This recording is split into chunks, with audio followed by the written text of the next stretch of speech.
Les experts européens sont en studio. Emmanuel Dutheil pour l'économie, Vincent Hervouet pour l'international. Bonjour messieurs. Bonjour Dimitri. Alors Emmanuel, vous allez nous parler dans un instant du métaverse, métavique, justement l'homme dont on va parler, Vincent Hervouet, il irait bien s'y réfugier dans ce monde parallèle. C'est l'affaire Saab, du nom de ce financier qui travaillait pour le régime vénézuélien. Il a été capturé en Afrique, extradé aux États-Unis ce week-end.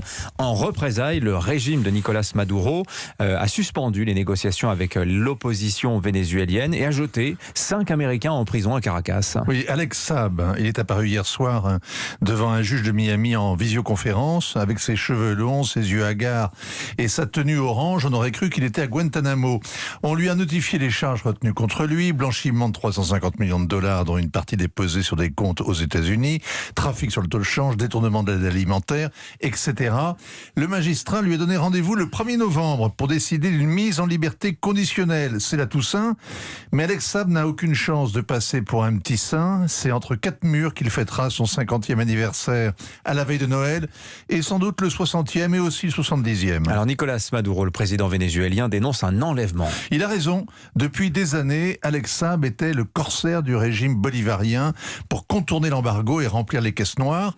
Un homme d'affaires de haut vol, et l'expression est à prendre au pied de la lettre. Il aurait monté un mécano éblouissant pour détourner une partie de l'aide alimentaire qui maintient les Vénézuéliens au seuil de la famine.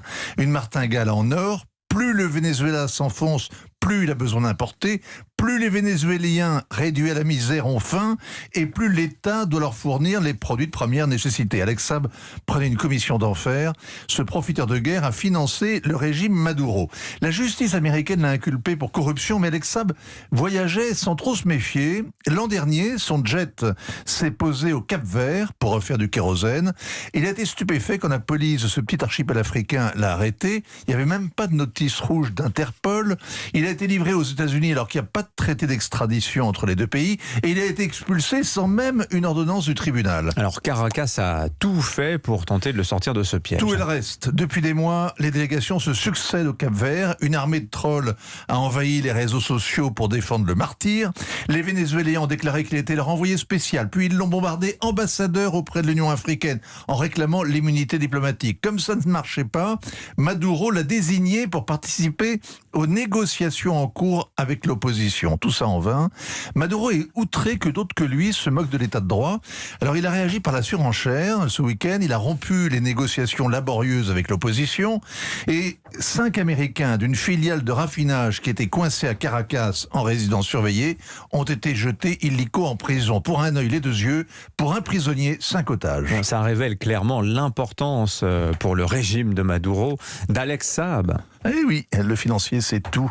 Des réseaux qui permettent au régime bolivarien de survivre. Mais on se demande quels sont les secrets qui justifient la panique de Maduro, dont la tête est déjà mise à prix pour trafic de cocaïne. C'est le début d'un incroyable feuilleton. Ça révèle aussi la propension des États à prendre des otages pour montrer leur colère. Jusqu'ici, seuls les États voyous comme l'Iran ou le Bélarus utilisaient cette monnaie d'échange. Désormais, c'est une sorte de routine. Les États-Unis se gênent un peu, à peine. La Chine le fait sans hésiter. Avis aux voyageurs, nous sommes entrés dans la mondialisation dangereuse. On pourrait ajouter le Canada, qui a retenu longtemps la fille du fondateur de Huawei, également Meng Wanzhou. Elle est retournée en Chine. Merci Vincent Hervouet.